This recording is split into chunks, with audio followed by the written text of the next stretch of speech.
Hello, and I'm in lovely Endcliffe Park in Sheffield again. Different part of it, lovely quiet bit this time.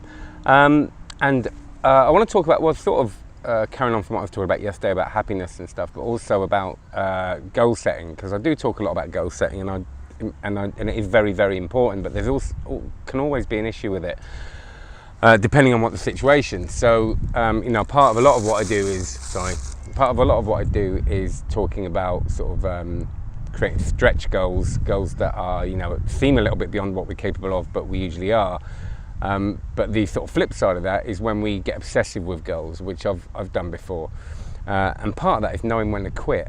And it's something that's really important, I think. And there's something that happened to me the other day, which was ever so lovely, and it was part of that knowing when to quit thing and not beating myself up about not achieving what I was going to achieve. So I suppose it's a bit of a metaphor for the bigger picture and other things. But basically, I went for a bike ride.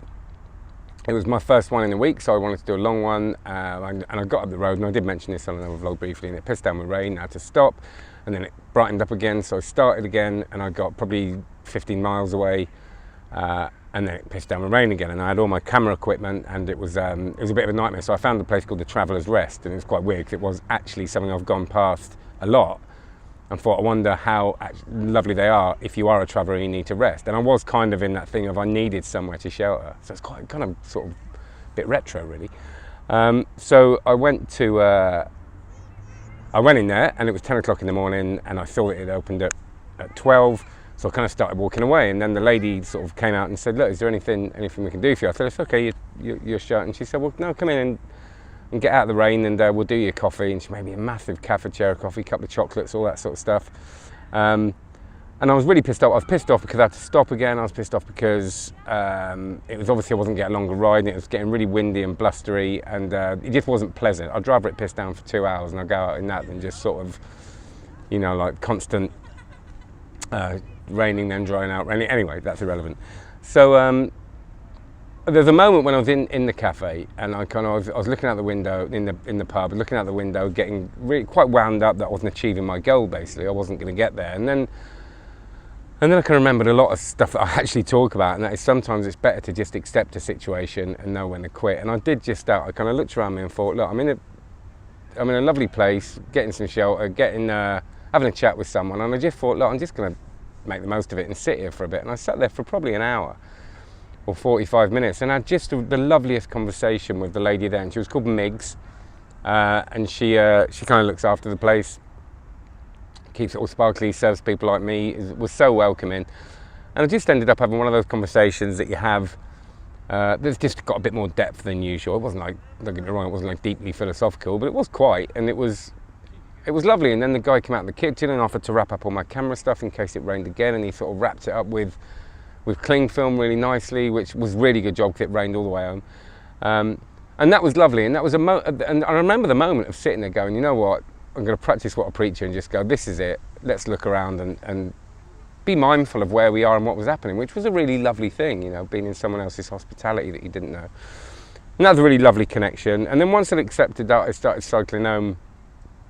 And there's a big hill coming up from a town called Hathersage near me, and it's coming up in Sheffield. It's not a bad hill, but it's long and windy. And so I was going there and I overtook someone, and I don't usually overtake people. I wasn't trying, I was just going at my pace. And I thought, I must be speeding up a bit. And then just as we're coming across a really steep bit, I hear this voice say to me, "Boy, you've been far then?" And I turned around, and anyway, long story short, we just had a really nice conversation. The guy was 74 years of age. We'd gone up the hill together, and we just sort of had a little bond, for about 10-15 minutes up the hill together. I made it look like I was slowing down for him. I wasn't at all. He was just as fast as me, and he's been cycling all his life. And he started telling me about how he thinks he suffers maybe from a little bit of depression now because he's not quite as fit as he was, and he has to deal with that. And again, it was from someone you wouldn't expect to have that conversation, not in a patronising way, just because it was such a quick, fleeting meeting. And we actually, again, had quite a profound conversation that I think has actually had quite a profound effect on me in the way that I found myself thinking about it a lot, both conversations actually. I remember getting home just thinking, you know, like both of those situations I got really wound up because I was wound up going home because it was raining, and then just accepted, settled into it, and just looked around me and kind of went, this is all right, you know, this is all right, let's make the best of where we are now. And in both, the minute I did that, both situations changed. Literally, they flipped from being frustrating to quite joyful, and actually probably more rewarding than had I been on the bike ride, which I can do, you know, whenever I want, really. And I think there's that thing, it's that quitting thing, not quitting, giving up, it's going, you know what, this isn't going to happen. And I think in life that happens quite a lot, especially at the moment. You know, I had big goals in the last couple of years of getting enough money to maybe move into a bigger house and take the kids on a big holiday, and it's very clear that's not going to happen now. And part of that's my dealing with money, but part of it is the situation. I don't think, you know, with the hours I can work, I'm not at the moment going to make significant savings so I can do that sort of stuff. So and that's not poor me, I'm very comfortable, you know, in the way that I've got a nice house, I've got everything I really want. And part of it's that, it's looking around and going, you know what, you can make quite a lot out of this. You can look around and you can go, this is good. I mean, look where I am today. You know, I'm sitting here with 2 lovely books. Thanks, Jason and Mandy, for reminding me of this one. And doing a bit of study, doing a bit of research, and a bit of reading. And you know, life could be worse, couldn't it? So I think it's important when you do set goals is go for those stretch goals, but understand that, you know, sometimes shit happens. It's a cliche and it sounds a bit cheesy, but it is. And sometimes you've just got to be flexible and go, okay, we're not going to do that now. There is no physical way I can do that. I'm still going to push myself. I'm still going to stretch myself, but I'm going to enjoy my life as well, because you know what? It is really short.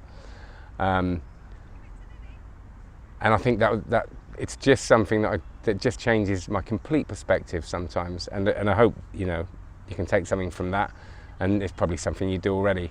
But I just wanted to share that with you. So thanks, Migs, for that conversation, and thanks 74-year-old man who I didn't even get his name for that very profound little meet.